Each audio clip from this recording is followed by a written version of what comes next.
Good morning everyone. As we have started the chapter periodic classification of the elements and up to the modern periodic table, we have completed our lesson, and now we have to start with the next topic, that is the characteristics of the periods and the groups. If you see your book, it is given separately, firstly of the periods and then of the group. But we will start this topic and we will do the characteristics of the periods and the groups side by side so that you can compare. So physical and the chemical properties of the elements show a regular variation in the periods and the groups. So now we will discuss how the various properties of the elements change on moving across the period and down the group of the periodic table, and these are called the characteristics. Okay, so firstly here we will write the periods and here we will write the group. So दोनों ही मतलब period और group के characteristics रहेंगे. Number 1, that is the valence electrons. As you know, what are the valence electrons? The electrons present in the outermost shell of an atom, they are known as the valence electron. ठीक है. सो valence electron हम periods होते हैं बेटे like this, इसको horizontal रोज को हम periods बोलते हैं और ग्रुप्स को वर्टिकल कॉलम्स को. ठीक है. तो जो वैलेंस इलेक्ट्रॉन है वो कैसे, मतलब अगर हम लेफ्ट टू राइट जाते हैं तो number of valence electrons increase करते हैं. कैसे इंक्रीज करते हैं बेटे, देखो हम यहाँ पे कोई भी एग्जांपल ले लेते हैं. यहाँ पे 11 एटॉमिक नंबर, फिर मैग्नीशियम आता है, उसके बाद एल्युमिनियम आता है, then silicon, then phosphorus, sulphur, chlorine, like this. Argon ले लो साथ में. ठीक है, दिस इज अ नोबल. सो अगर हम ऐसे लेफ्ट टू राइट जाते हैं बेटे, वैलेंस इलेक्ट्रॉन हमेशा इंक्रीज करते हैं. 11 281, सिंपली 12 282. तो शेल्स में नंबर ऑफ वैलेंस इलेक्ट्रॉन क्या कर रहे हैं, इंक्रीज कर रहे हैं. सो across the period number of valence electron increasing. Now coming to the down the group. In the down the group अगर हम लेते हैं, कोई भी एग्जाम्पल तुम ले सकते हो डाउन द ग्रुप में. we will take the example like this कि सोडियम हम ले लेते हैं हीलियम, नियॉन, आर्गोन, क्रिप्टोन, कोई भी ले लो एग्जाम्पल, या फ्लोरीन, क्लोरीन, ब्रोमीन, आयोडीन, मतलब लाइक दिस. या हम ले लेते हैं लिथियम, सोडियम, पोटाशियम. तो कोई भी अगर हम डाउन द ग्रुप लेते हैं, हमने पहले भी किया था, तो सबके वैलेंस इलेक्ट्रॉन क्या रहेंगे बेटा, same. So down the group valence electron will remain the same. Now number two that is the valency. अब बेटा देखो वैलेंसी में क्या है कि अगर हम वैलेंसी क्या होती है, the combining power, combining capacity of an element, that is known as the valency. अगर वैलेंस इलेक्ट्रॉन इंक्रीज कर रहे हैं, मान लो हम ऐसे करते हैं 1 2 3 4 ऐसे करेंगे, तो वैलेंस इलेक्ट्रॉन ये हो गए. ठीक है. सो लेफ्ट टू राइट जब हम मूव करते हैं तो वैलेंसी इंक्रीज करती है देन डिक्रीज करती है 0 पे. कैसे, मान लो जिसका एटॉमिक नंबर 11 है तो 281 है, तो इसने एक इलेक्ट्रॉन लूज किया तो इसकी वैलेंसी क्या होगी, +1, फिर आ जाएगी +2, फिर आ जाएगी +3. जिसका 4 आ गया that will form the covalent bond like this. ठीक है. और जिसका 5 आ गया, सपोज यहाँ पे आ गया हमारे पास 2 8 एंड 5, तो 5 वाला लूज नहीं करेगा, इट विल गेन. तो यहाँ पे क्या आ जाएगी -3 because it has to gain, then -2 -1.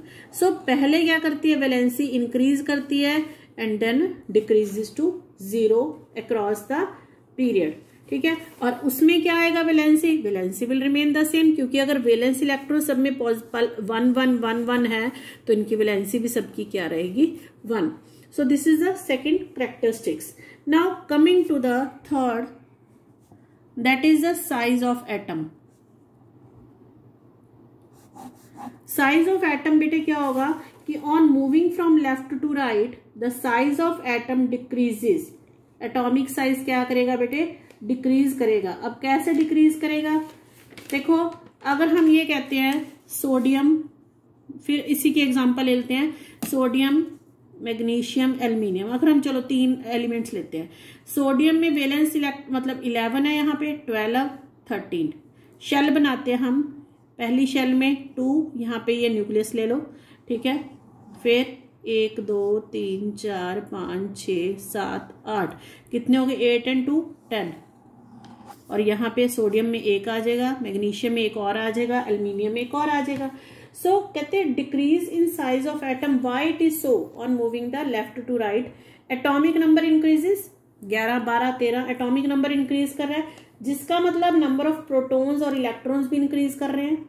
Extra electron जब ऐड होते हैं सेम शेल में and due to the large positive charge on the nucleus, क्योंकि अगर यहाँ पे 11 है तो यहाँ पे भी बाद में 12 13 लाइक दिस होंगे, ठीक है। सो एक्स्ट्रा जब लार्ज पॉजिटिव चार्ज आएगा न्यूक्लियस में, so they are pulled more close. ये जब ज्यादा हो जाएंगे पॉजिटिव चार्ज, ये अपनी तरफ ज्यादा अट्रैक्ट करेंगे, और जब कोई चीज ज्यादा अट्रैक्ट करती है वो श्रिंक हो जाती है and the size will get on decreasing.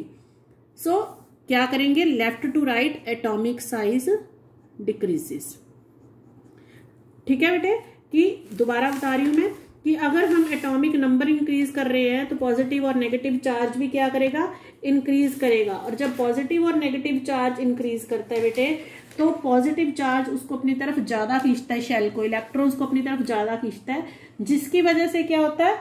Atomic size decrease कर जाता है। बट इसमें हम क्या देखते हैं, जैसे मान लो कोई भी एग्जांपल ले लो, लिथियम, सोडियम, पोटाशियम, ठीक है।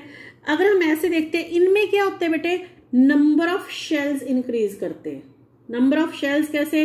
वैलेंसी ऑफ ग्रुप 2 एलिमेंट अगर आ जाएगी, किसी की भी ले लो, तो अगर हम लेते हैं कि smallest atomic size will be found in the top, यहाँ पे इसका साइज जो है लिथियम का सबसे छोटा होगा, फिर उससे बड़ा। क्यों?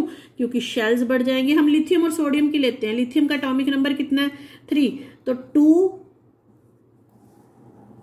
और 1 3 हो गया। बट इसका क्या है? 11 है, ठीक है, सोडियम का। तो यहाँ पे 1 2 3 4 5 6 7 8 और 1 शेल, और शेल इंक्रीज करते जाएंगे। और अगर शेल इंक्रीज करेगा तो एटॉमिक साइज क्या करेगा बेटा? इंक्रीज करेगा। सो 3 कैरेक्टरिस्टिक्स समझ में आ गए सबको। नेक्स्ट हम करते हैं metallic character. This is the 4th characteristics. So अगर हम अगेन लेफ्ट टू राइट की बात करते हैं, मैंने जूम क्लास में भी तुम बताया था कि लेफ्ट हैंड साइड पे मेटल्स होते हैं, राइट हैंड साइड पे नॉन मेटल्स होते हैं। तो क्या हो जाएगा? अंडरस्टूड है कि on moving from left to right metallic character decreases and non metallic character increases. Simple, ठीक है। बट अगर हम ग्रुप की बात करते हैं, ग्रुप में क्या होगा? On moving down the group the metallic character always increases, ठीक है। जो सबसे लोएस्ट पे होगा वहां पे मेटालिक करेक्टर क्या होएगा? ज्यादा, ठीक है। मतलब tendency of an atom to lose the electron increasing. क्यों? क्योंकि नंबर ऑफ शेल्स इंक्रीज करें। कहाँ? तो 1 शेल है, बहुत क्लोज है, यहाँ से लूज करना इजी मुश्किल हो जाएगा। दूसरी शेल में से लूज करना इलेक्ट्रॉन ज्यादा इजी है, तीसरी शेल में से लूज करना और भी इजी है। सो जब down the group shells increase कर रहे हैं तो जो इलेक्ट्रॉन है लूज करना, क्योंकि वो बाउंड कम होएगा न्यूक्लियस से, तो इलेक्ट्रॉन को लूज करना it is a very easy task. So metallic character on moving down the group it will increases. Now next that is the chemical reactivity. 5th one is the chemical reactivity. अब chemical reactivity क्या है? जितना कोई चीज participate करता है chemical reaction में, so on moving from left to right the chemical reactivity of the elements first decreases and then increases. अब वेरिएशन कैसी होती है?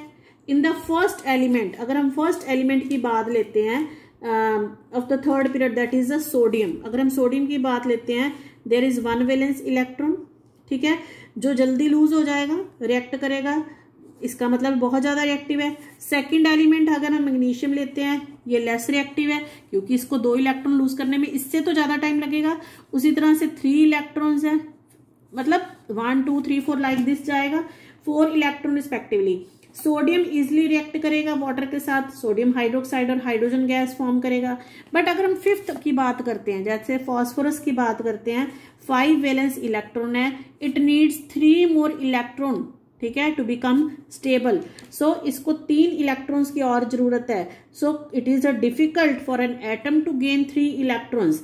बट जब तक एक रह जाएगा जिसमें 7 है तो उसको एक गेन करना है। So it is a easy task for an atom to gain 1 electron. So क्या होएगा chemical reactivity? The chemical reactivity first decreases, क्योंकि पहले ने एक लूज करना है, फिर 2 लूज करने हैं, फिर 3 लूज करने हैं।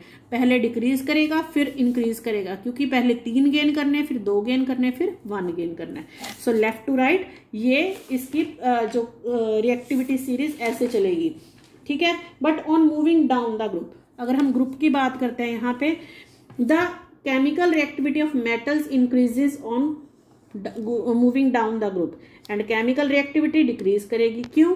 As we move down the group, the tendency of the atoms to lose the electron increase, क्योंकि number of shells increase कर रहे हैं, ठीक है, जल्दी से जल्दी वो लूज कर सकते हैं, तो केमिकल रिएक्टिविटी क्या करेगी?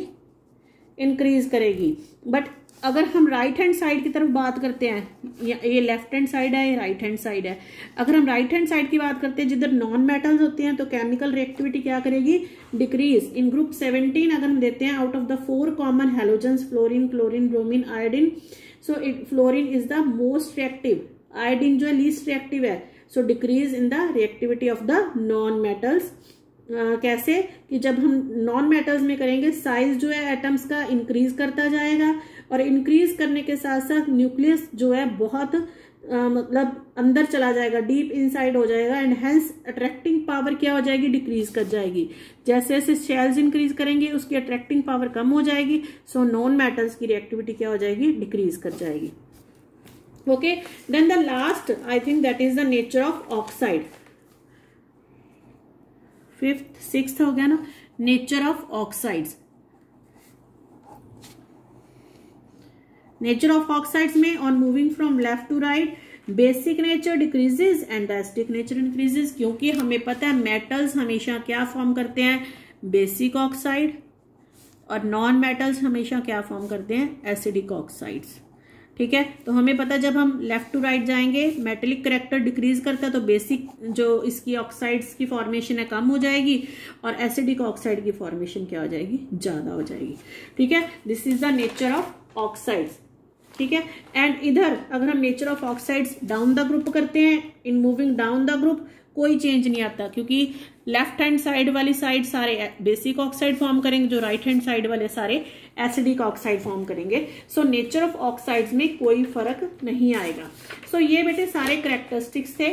उसके बाद इसमें कुछ ये आ जाते कि एडवांटेजेस क्या है, मेरिट्स क्या है, मॉडर्न प्रोडक्ट टेबल के उसके मॉडर्न प्रोडक्ट टेबल के मेरिट्स क्या है, वो क्या एटॉमिक नंबर पे बेस है, तो ना तो इसको आइसोटॉप्स को प्लेस करने में कोई दिक्कत आई। Modern product table help to understand why the elements are placed in group, show the similar properties, it explains the reason for the periodicity in the properties of elements and tells us why the properties of elements are repeated, क्यों repeat होते हैं।